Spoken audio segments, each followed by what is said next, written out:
Ada salah satu quotes dari filosof yang bilang, kalau perlakuan kita pada diri kita itu dilaporkan ke pengadilan, mungkin kita sudah lama di penjara. Karena kita itu kejam sekali pada diri kita. Coba kamu cek kekejamanmu pada dirimu sendiri. Kamu paksa ini itu. Kalau gagal kamu marahi. Sering enggak kalian marah? Aku piye to yo, bodoh banget aku itu, susah banget. Nanti kamu marahi dia tiap hari kalau gagal. Kadang-kadang kamu hukum, kamu siksa dia dengan makanan yang tidak bergizi. Pernah tidak kamu terima kasih sama dirimu? Oke, baik. Bismillah. Assalamualaikum warahmatullahi wabarakatuh. Bismillahirrahmanirrahim. Alhamdulillahirabbil alamin. Assalatu wassalamu ala asyrafil anbiya'i wal mursalin Sayyidina wa maulana Muhammadin wa ala alihi wa ashabihi ajma'in. Amma ba'du. Pak Edi, Mas Eding yang saya cintai, biar kamu senang ya pakai istilah saya cintai, karena terima kasih sudah bersedia mendampingi saya.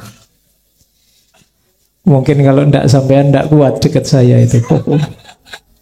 Panas mungkin ya, kayak jin mendengar surat ayat kursi. Baik, terima kasih Mas Edi. Pengantarnya luar biasa. Malam hari ini kita membahas tema hidup nyaman ala filosof. Saya tidak tahu nanti ini arahnya kemana. Pokoknya saya ngomong saja, nggih. Teman-teman menangkap apa, dapat apa, pokoknya diterima saja. Nanti dipermasalahkan kalau ada yang tidak cocok. Jadi begini, saya awali dengan teori. Pokoknya ini malam hari ini akan hujan teori, siap-siap. Saya awali dari yang disampaikan Mas Eding tadi ya. Kalau yang disampaikan Mas Eding tadi, bahwa nyamanku dan nyamanmu berbeda, senangku dan senangmu berbeda.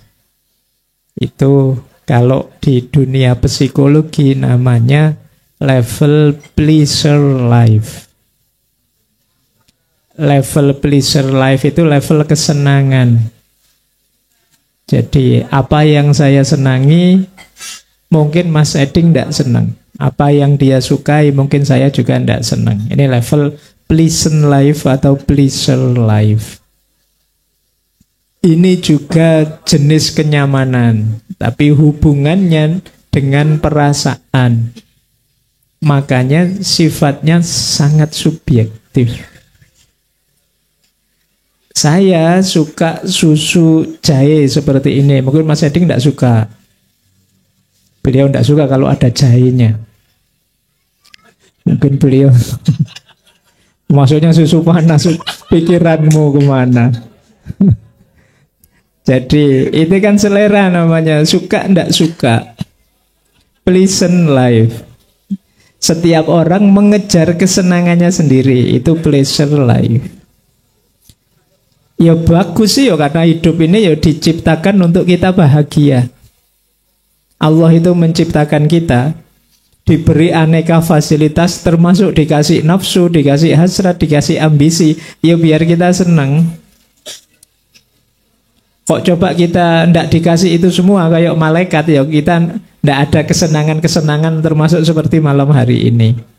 Meskipun ya kita harus mampu mengontrolnya dengan dosis yang pas. Karena kalau kelewatan bisa masalah. Ini jenis level pertama, hidup nyaman itu senang. Tapi kalau kita hanya berhenti di sini saja, mengandalkan senang dan tidak senang, itu nanti durasi kenyamanan kita akan sangat terbatas dan sangat terikat. Maka ada satu level lebih tinggi daripada sekedar pleasure life, yaitu good life. Good life itu hidup yang baik. Kalau ini berhubungan dengan nilai-nilai yang kita yakini. Good life itu kadang-kadang tidak menyenangkan, tapi melegakan kita. Kenapa? Sesuai dengan nilai-nilai yang kita pegangi. Misalnya teman-teman seperti malam hari ini itu kan, wah pengen belajar nyari wawasan-wawasan baru terus kesini, itu kan merepotkan. Kan lebih nyaman sampean di kamar saja kelekaran, nggak pakai baju sambil nonton YouTube sambil itu kan santai. Tapi dibela-belain kesini karena ada nilai yang teman-teman ingin perjuangkan. Ketika sudah bisa menegakkan nilai itu kita lega. Ini namanya good life. Jadi good life itu mengukurnya, kalau tadi yang pleasure life kan mengukurnya aku seneng apa aku tidak seneng. Tapi kalau good life ini aku sudah cocok dengan nilai-nilaiku atau belum. Itu namanya good life. Misalnya kita punya ideal hidup itu harus religius dong, ibadah harus penuh dong. Nah itu kan ketika kita bisa menjalankan ibadah secara penuh, terus kita lega, puas. Ini namanya orang menyebutnya good life. Apapun nilai yang ingin kita hidupkan, apa kemanusiaan, apa kebebasan, apapun itu nilainya, kalau kita bisa menghidupkannya namanya good life. Ada kalanya good life ini tidak pleasure, tidak menyenangkan, tapi tetap kita jalankan. Kenapa? Karena good life ini levelnya lebih tinggi daripada pleasure.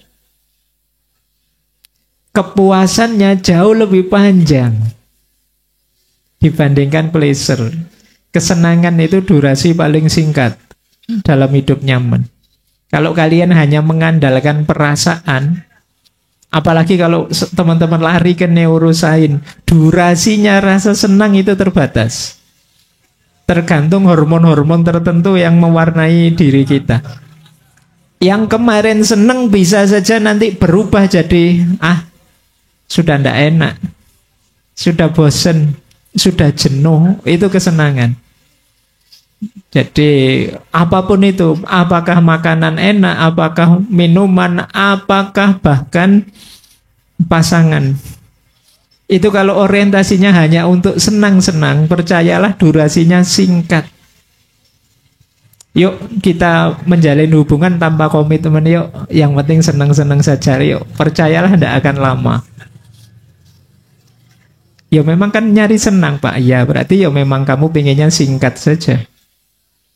Kalau itu singkat, ya kita kehilangan nilai tadi. Jadi yang level 2-nya hidup nyaman itu adalah good life. Ada lagi ternyata yang lebih tinggi dari itu.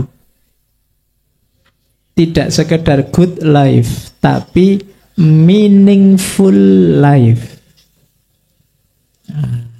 Meaningful life ini jauh lebih tinggi. Kenyamanan dan kelegaannya jauh lebih panjang. Meaningful life itu sebenarnya good life tadi, tapi dalam skala yang lebih luas. Kalau tadi pleasure life, pertanyaannya aku seneng apa tidak? Kalau yang nomor 2, pertanyaannya hidupku sudah baik apa tidak? Sudah cocok dengan nilai-nilai atau tidak?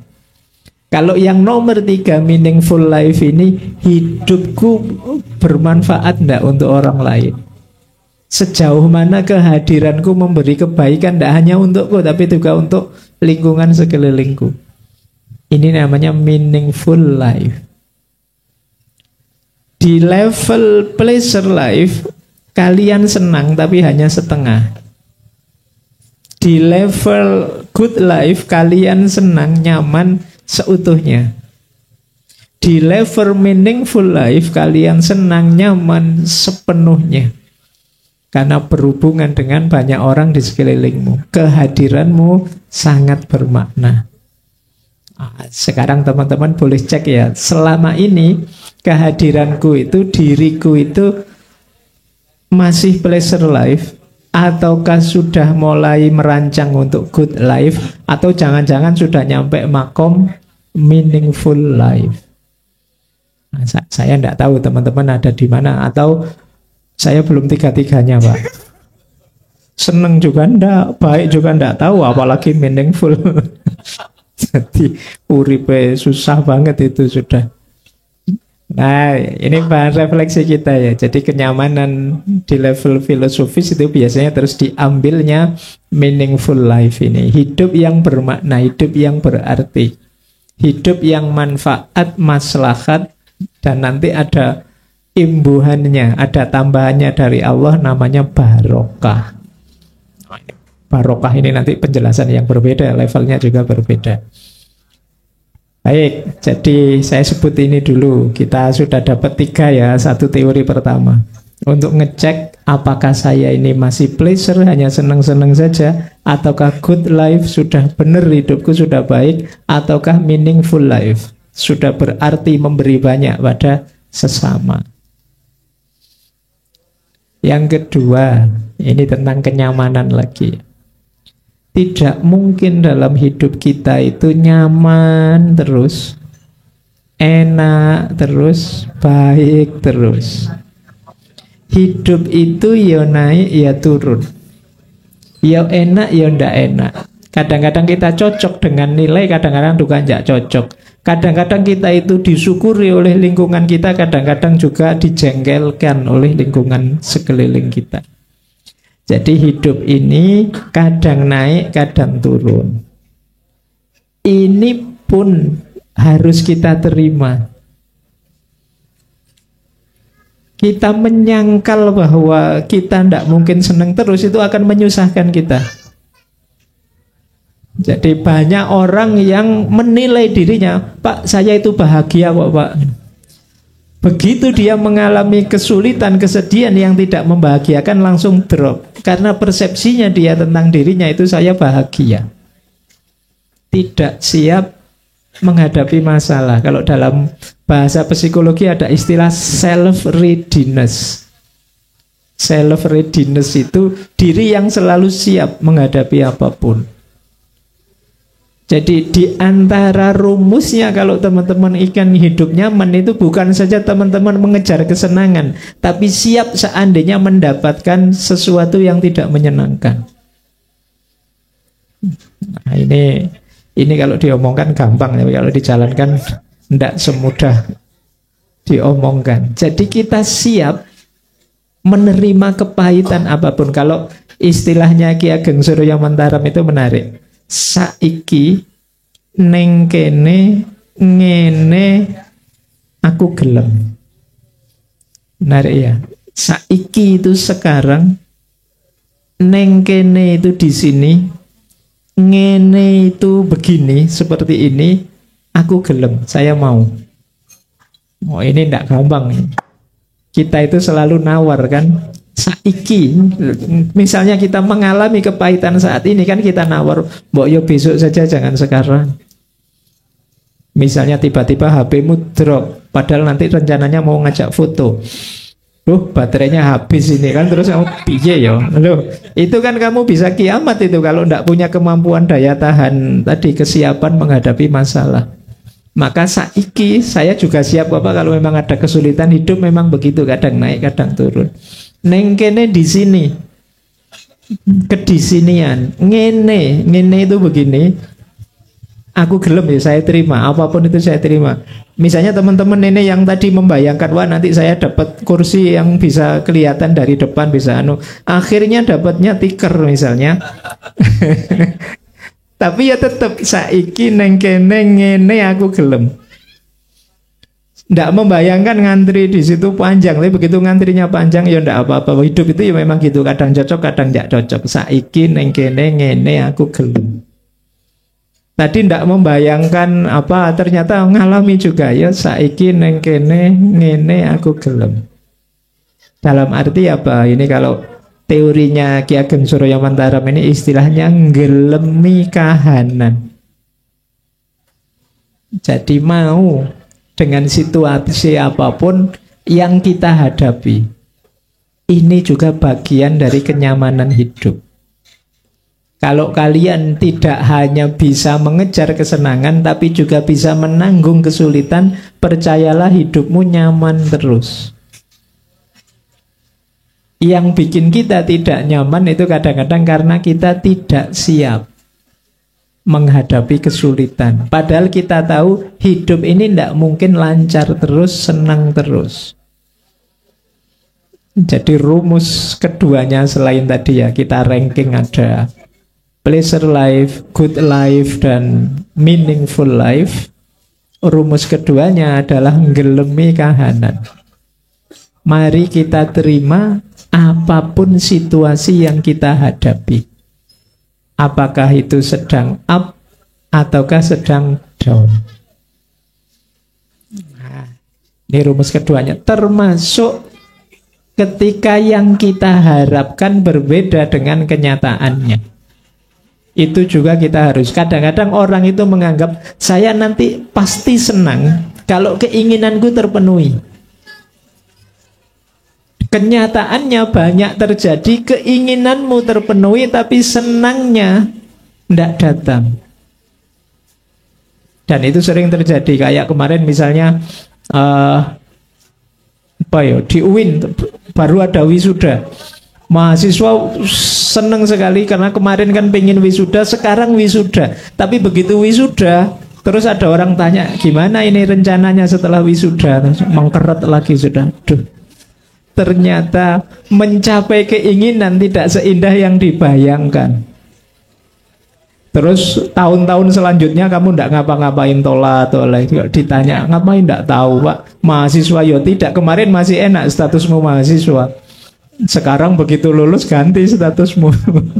Jadi pengangguran sekarang. Kemarin masih mahasiswa enak, wah masih menyelesaikan studi, alasanmu ngono kan. Tapi begitu lulus wisuda tidak bisa alasan itu lagi sudah. Itu kan bayanganmu tentang kegembiraan, kenyamanan bisa berbeda dengan kenyataannya. Ini juga jadi PR, penting juga kita ingat-ingat. Baik, jadi yang kedua ini ya, rumusnya hidup nyaman, kita siap senang, siap susah. Kita harus mau menerima situasi, apapun itu jenisnya. Teori kedua. Teori ketiga, pokoknya ini anggap saja kuliah ya, nanti pulang dapat banyak teori. Jadi kalau kalian merasa tidak bisa mewujudkan yang saya omongkan, kan jawabnya gampang, cuma teori.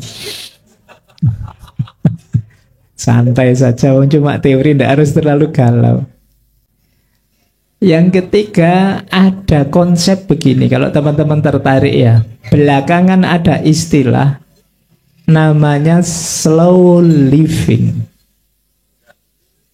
Ini ya, kita sekarang banyak orang membahas slow living ini. Slow living itu keywordnya adalah hidup santai, sederhana tapi bermakna.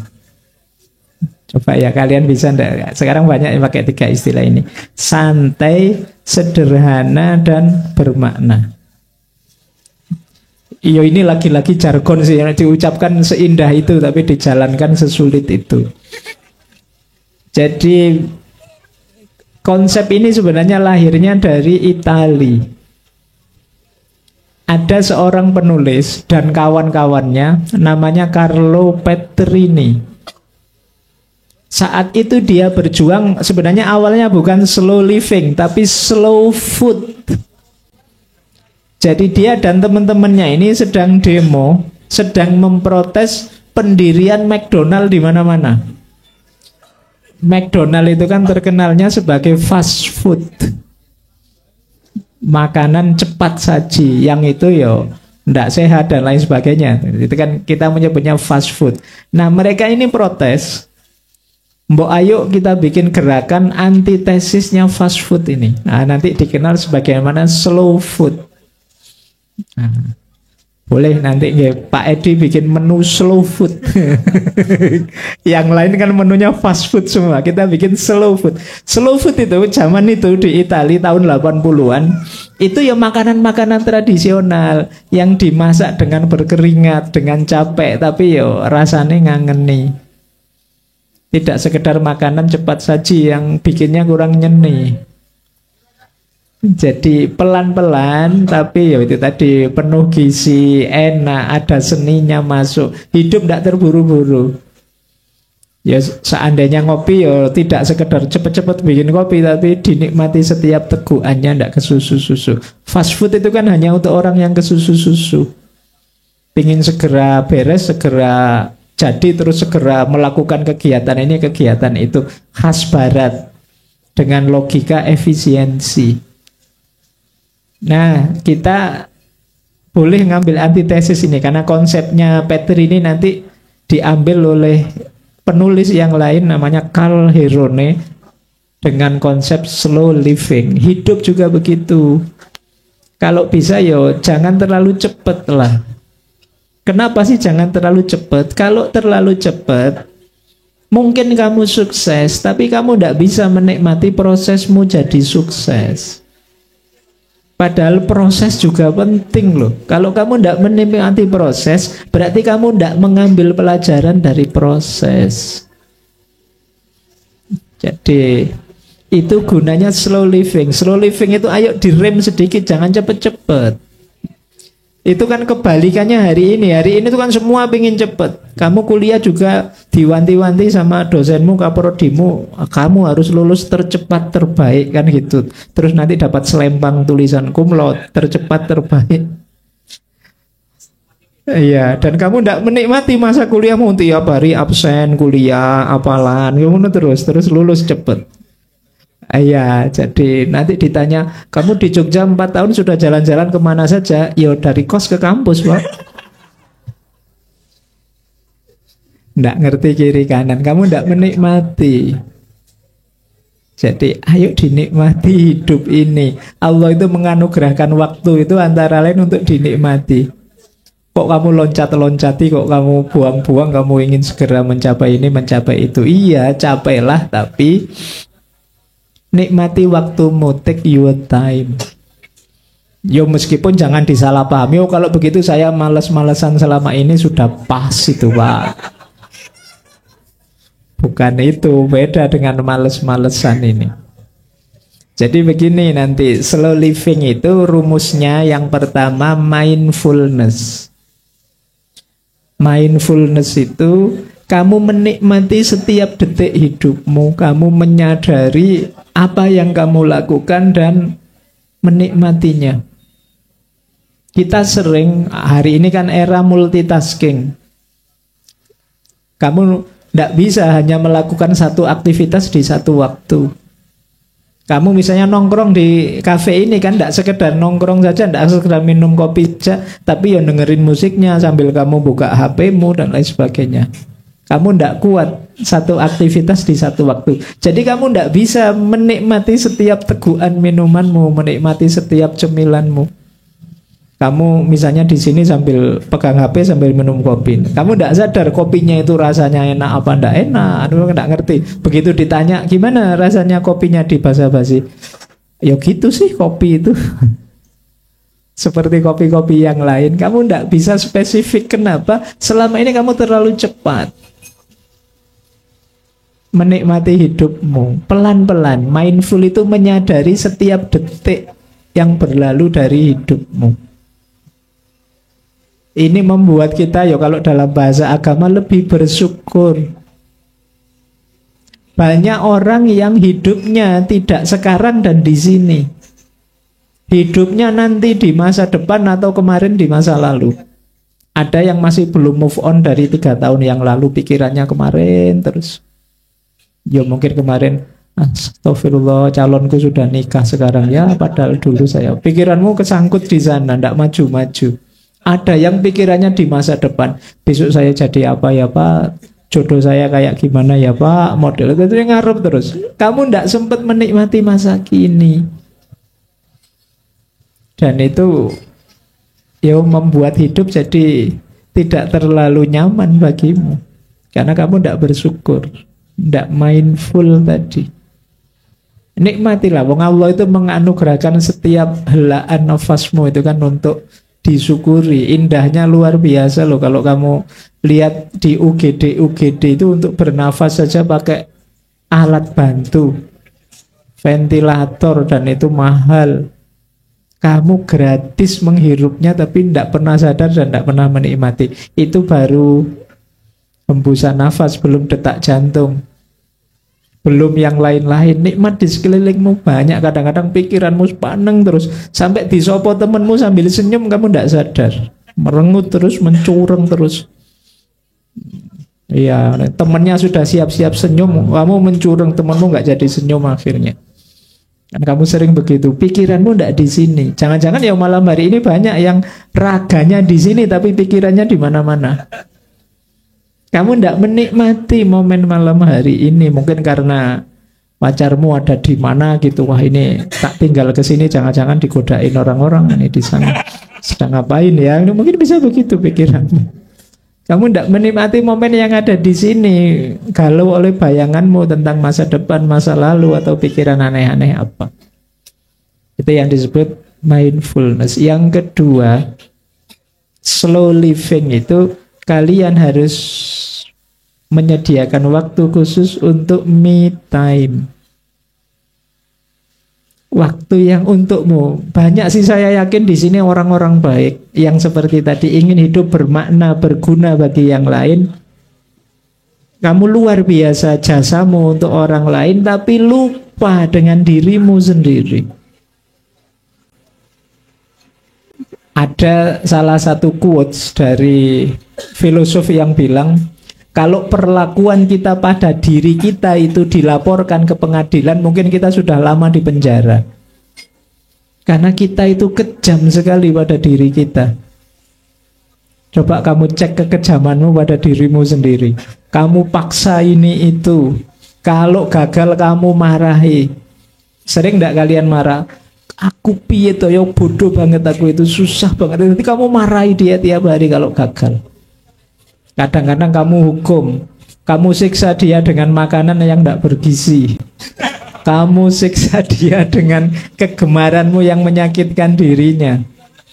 Nah, ya. Jadi kita sering kejam sekali sama diri kita. Pernah tidak kamu terima kasih sama dirimu? Wahai diriku, terima kasih ya sudah mengantarkanku pada titik ini yang kamu kan tidak pernah terima kasih sama dirimu. Kalau marah sama dirimu sering, pasti. Kecewa dengan dirimu, tidak menerima situasimu, dan lain sebagainya.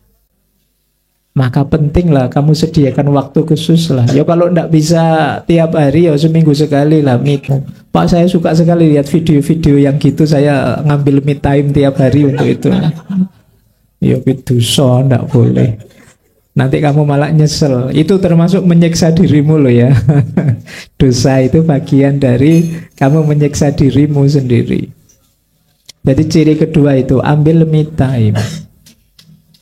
Yang ketiga, biar kamu tidak terlalu lelah, khawatir ketinggalan ini, ketinggalan itu, buatlah prioritas.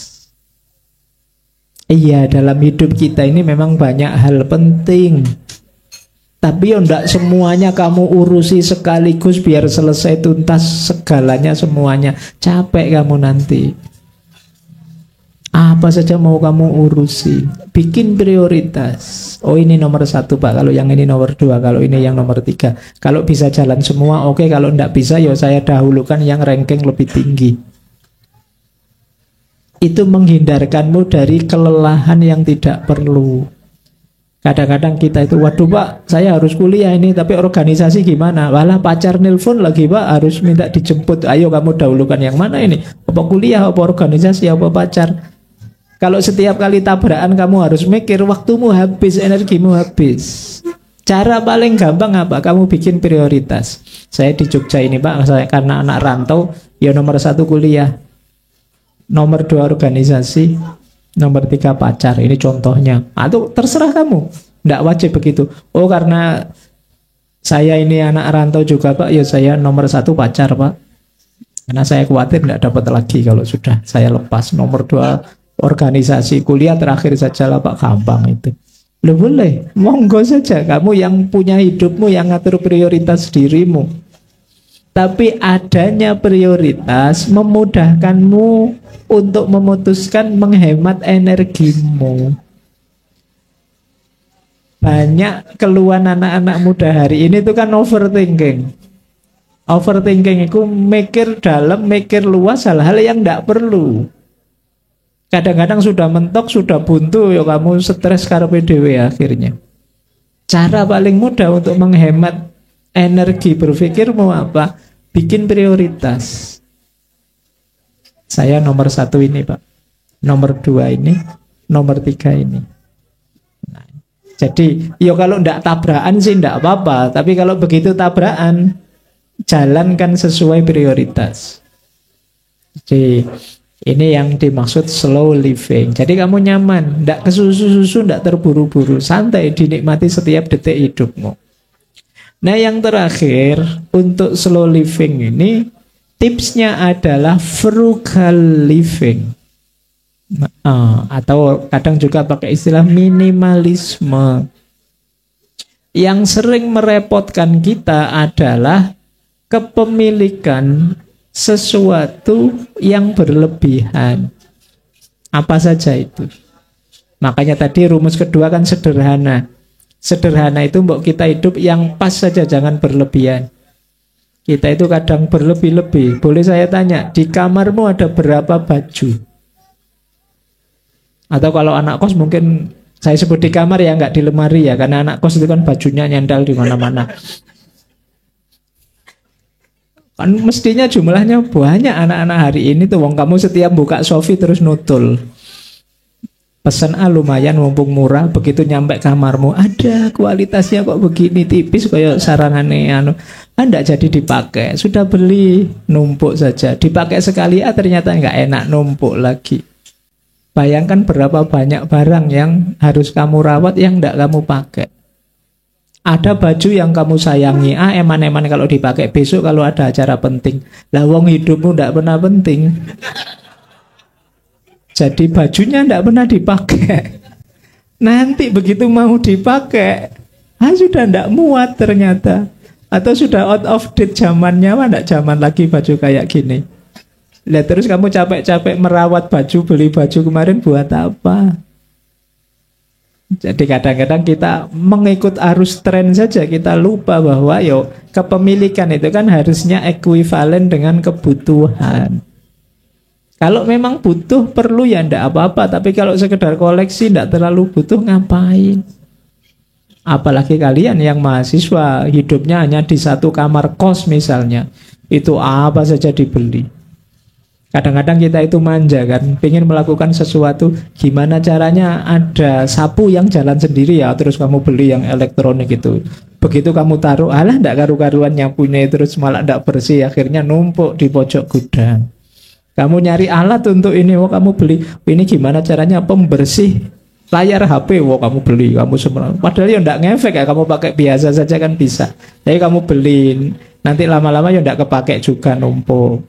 Kadang-kadang ketumpuk di mana hilang, terus kamu beli lagi. Jadi di kamarmu sebenarnya ada banyak barang kembar, bukan karena kamu butuh, karena tidak kepake. Kamu lupa naruhnya di mana. Apalagi mahasiswa, wong di atas buku ada celana dalam, di atasnya ada gelas, di atasnya lagi ada, kan bisa begitu kalau mahasiswa.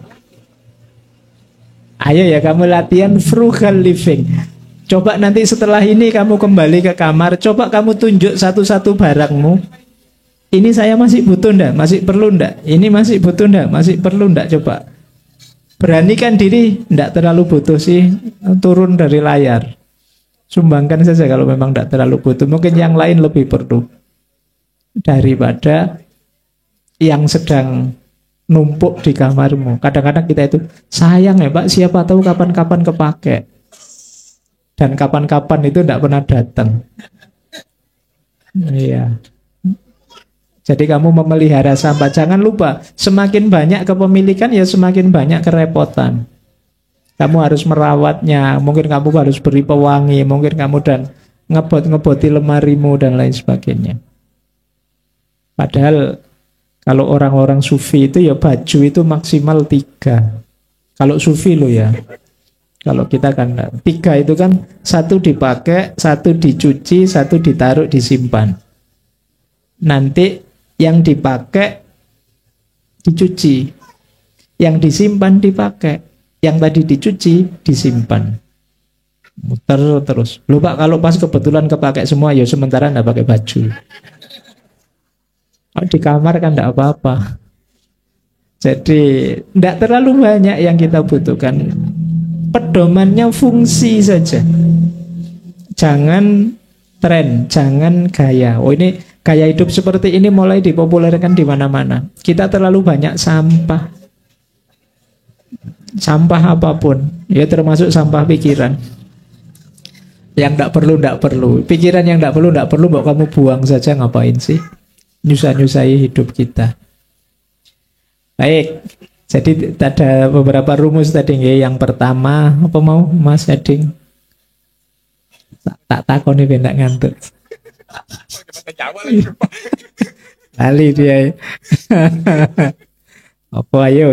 Yang pertama tadi apa ayo? Yang pertama, pleasure life, good life, dan meaningful life. Meaningful life, pinter. Yang kedua, hidup itu ada senangnya, ada susahnya. Kita harus siap dua-duanya, biar nyaman. Yang ketiga, yuk latihan hidup yang santai, sederhana, tapi bermakna. Itu yang disebut frugal living. Baik, tambah satu lagi cik, waktu nih Mas jam 09.00. Tambah satu lagi teorinya, tidak apa-apa ya. Ini saya menyebutnya bobolan atau semacam jalan keluar biar tetap nyaman meskipun kita ada masalah. Tadi kan hidup itu kadang naik, kadang turun. Terus gimana Pak kalau kita sedang menghadapi masalah? Tidak bisa Pak saya menipu diri kita untuk tetap nyaman ketika dalam masalah.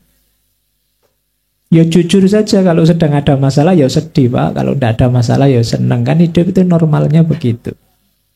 Sedih boleh, merasa tidak nyaman boleh, asal jangan lama-lama di situ. Ya kalau lama-lama ya bahasa profesionalnya kalian jadi tidak produktif. Bahasa psikologinya itu namanya kalian stres. Tambah dalam lagi jadi depresi. Tambah dalam lagi namanya edan. Jadi jangan ya. Yuk kita cari bobolan sekarang. Jalan keluar. Ini saya ambil dari mana-mana. Ada filosof eksistensialis namanya Schopenhauer yang membuatkan kita 3 bobolan. Nanti masih ada bobolan yang lain. Bobolan yang pertama, ini ngerti bobolan enggak? Jalan keluar tapi kalau kalian nonton film itu kan ada rute, kalau kalian tiba-tiba lift mati, ada bencana apa, itu jalan evakuasi. Nah itu yang perlu evakuasi segera, karena kalau berlama-lama di situ bisa gawat. Ini saya sampaikan ya biar teman-teman, karena saya tidak tahu teman-teman muda hari ini banyak sekali dikritik karena strawberry generation-nya. Kemarin-kemarin saya dapat berita, ada beberapa berita yang tidak enak, berita tentang suicide. Kalian sampai di titik itu mungkin karena saking buntunya, maka yuk kalian baik-baik sama temanmu ya.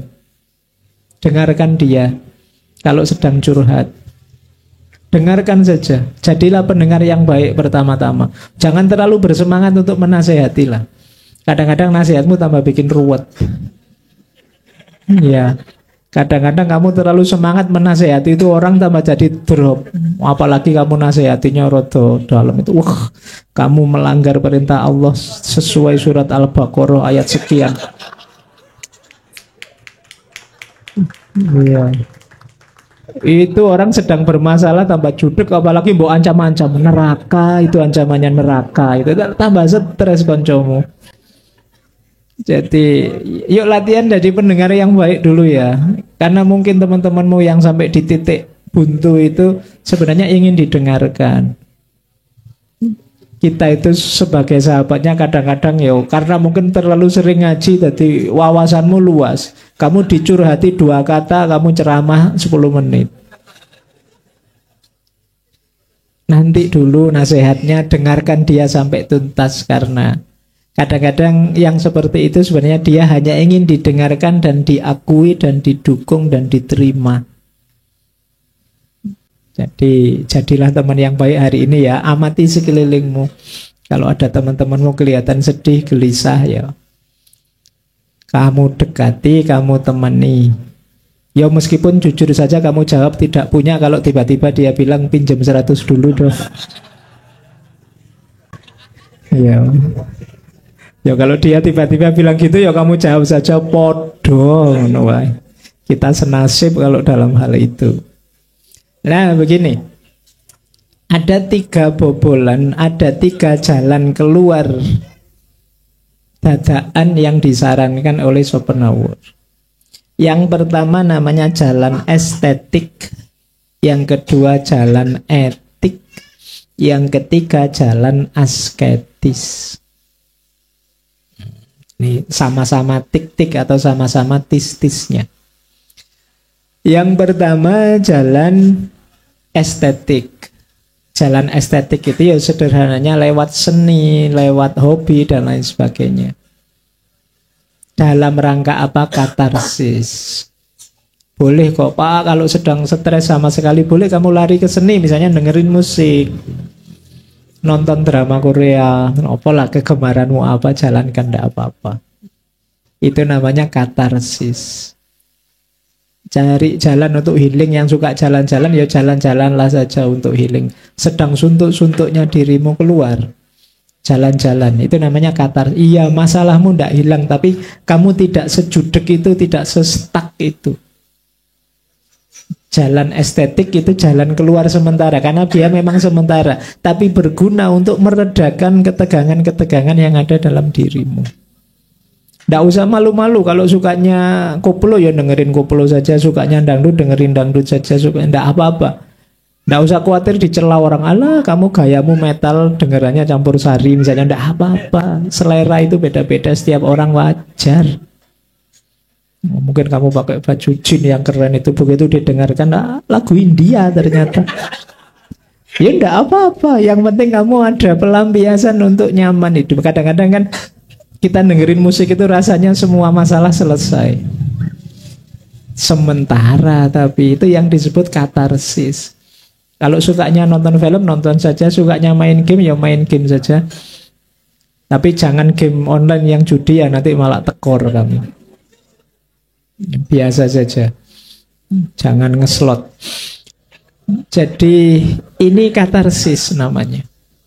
Cari pelarian, cari pelampiasan sementara. Ini yang paling awal.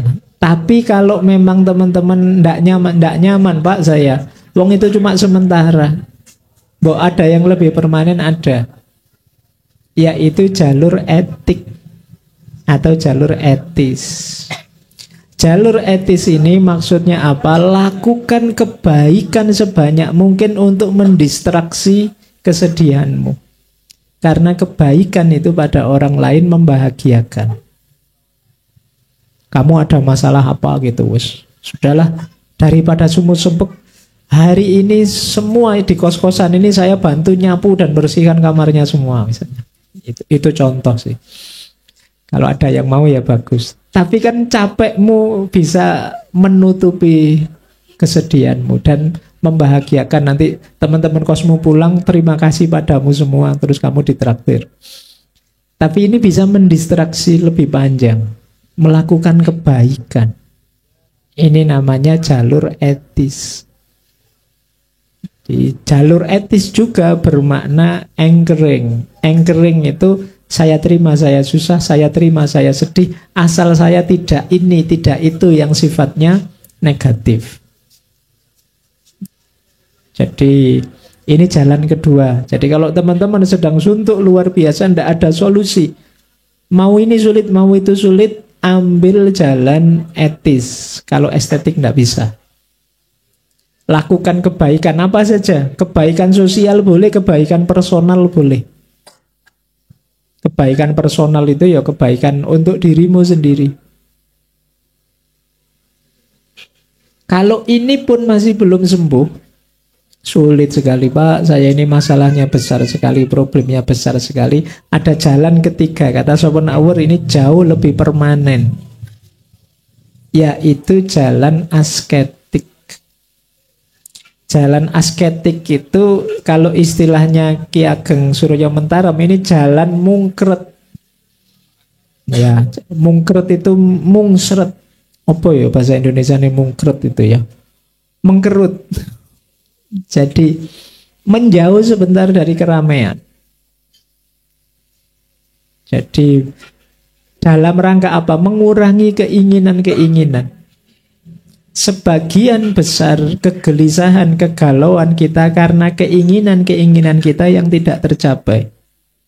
Maka ada solusi permanen apa? Mengurangi keinginan. Jadi keinginannya secukupnya saja. Keinginan pun harus sederhana secukupnya. Pak, katanya motivator-motivator itu kan kita harus bermimpi besar Pak. Punya target-target yang luar biasa. Oke boleh, tapi tetap yang realistis saja. Jangan mimpi yang tidak masuk akal. Kenapa? Karena pada akhirnya akan membuatmu stres, membuatmu kecewa, membuatmu depresi karena tidak terpenuhi. Terlalu besar mimpimu. Maka ini yang dimaksud jalan asketik. Menarik diri sebentar. Boleh di kamar atau boleh menjauh total kemana, uzlah atau kholwat kemana, monggo. Dalam rangka apa? Mencari ketenangan dulu. Nanti kalau saya sudah stabil, kuat, yo balik lagi. Ini namanya jalan asketis. Maka ini yang saya maksud bobolan ya. Kalau nanti teman-teman begitu besarnya masalahmu sampai sulit cari jalan keluar, sementara saja biar hidupmu tetap nyaman sambil mencari solusi, ambil salah satu dari tiga ini yang mungkin kalian lakukan. Ini yang saya maksud bobolan sementara. Jadi apakah itu estetis, yang kedua etis, yang ketiga asketis. Alhamdulillah Mas Eding sudah lulus malam hari ini, sudah bisa menjawab pertanyaan saya. Baik, sudah apa belum Mas? Banyak, kalau mau ditambahin saya ada banyak. Ya wis, sudah dulu ya, monggo.